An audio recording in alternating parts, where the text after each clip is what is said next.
Bismillah. Assalamualaikum warahmatullahi wabarakatuh. My name is Ahmad Rafidin.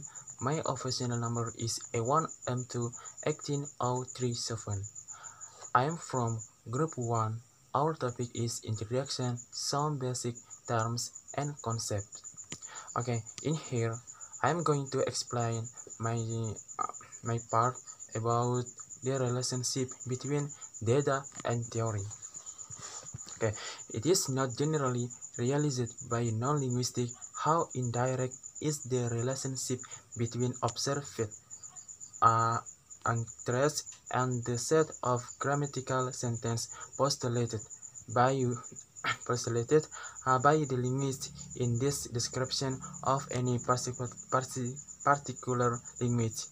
The precise nature of this relationship is a matter of controversy among linguists themselves. We may begin by distinguishing between language behavior and the linguist system.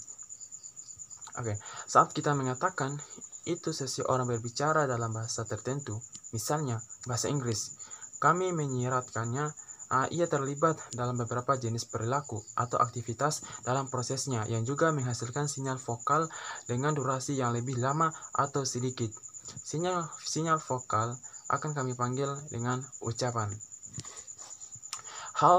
Now the term uncleans, unlike for example, the French enunciation and announce, is ambiguous in that it may refer to a piece of behavior as well as to the vocal signal which is a product of that behavior. Oleh sebagian besar ahli bahasa hingga saat ini, ucapan dimaksudkan untuk diterapkan pada sinyal daripada perilaku yang sinyalnya adalah produk. Seperti yang didefinisikan oleh Harris. As defined by Harris, an uncleans is any stretch of talk by one person before and after which there is silence on the part of the person. Okay, both the speaker's behavior and the utterance, the products are observable and up to a certain point can be described in purely physical or external terms. Istilah perilaku bahasa dan ucapan seperti yang digunakan di sini termasuk dalam kosakata pra-teoritis atau observasi dari metalinguis ahli bahasa. Istilah-istilah yang dapat ia gunakan untuk berbicara tentang datanya sebelum dan secara independen deskripsinya dalam kerangka teoritis tertentu. Tetapi ahli bahasa juga memiliki seperangkat istilah lain yang dapat dipergunakannya yang seperti akan kita lihat kurang berhubungan langsung dengan data primer. Ini kita sebut istilah teoritis karena berbeda dengan istilah pra-teoritis atau observasi, definisi, dan interpretasinya ditetapkan dalam teori linguistik tertentu. The terms pre-theoretical and observational have just been used in a way which might suggest that they are equivalent. This is not so, for the pre-theoretical vocabulary of linguistics will include a number of terms taken from everyday discourse about language. Salah satunya dan yang paling penting untuk tujuan kita adalah makna. Yang lainnya sejauh menyangkut bahasa lisan adalah kata.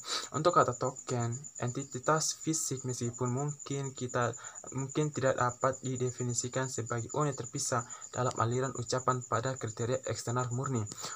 Istilah-istilah seperti makna dan kata, jika digunakan sebelum dan terlepas dari kerangka teoritis tertentu, kami menyebutnya intuitif. Istilah-istilah itu bersandar pada intuisi penutur asli tentang bahasanya. The term sentence like word is used in everyday non-technical discourse about language and as far as the writing language is concerned. What constitutes a sentence is made more or less clear by the conventions of function and the use of capitals. Ini adalah tata bahasa tradisional yang lumrah bahwa ucapan percakapan sehari-hari cenderung dalam arti tertentu secara tata bahasa tidak lengkap atau elips. Okay, we can now distinguish between the sentence as something that can be uttered, language behavior, and the sentence as an abstract theoretical entity in the language model of the language system.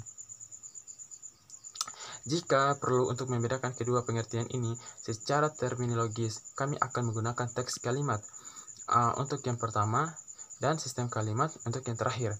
Mengikuti apa yang sekarang akan datang menjadi menggunakan standar dalam linguistik. Kami akan menggunakan istilah teks untuk setiap bagian wacana yang terhubung, baik lisan atau tertulis, dan apakah itu percakapan atau monolog. Teks kalimat itu akan jelas dapat didefinisikan sebagai token dengan tipe yang sama. Untuk kalimat teks, baik ucapan, baik tertulis atau lisan, atau bagian dari ucapan, kalimat teks mungkin lengkap atau tidak lengkap dalam arti yang dimaksud sebelumnya. Okay, I think enough of my explain about part of my topic.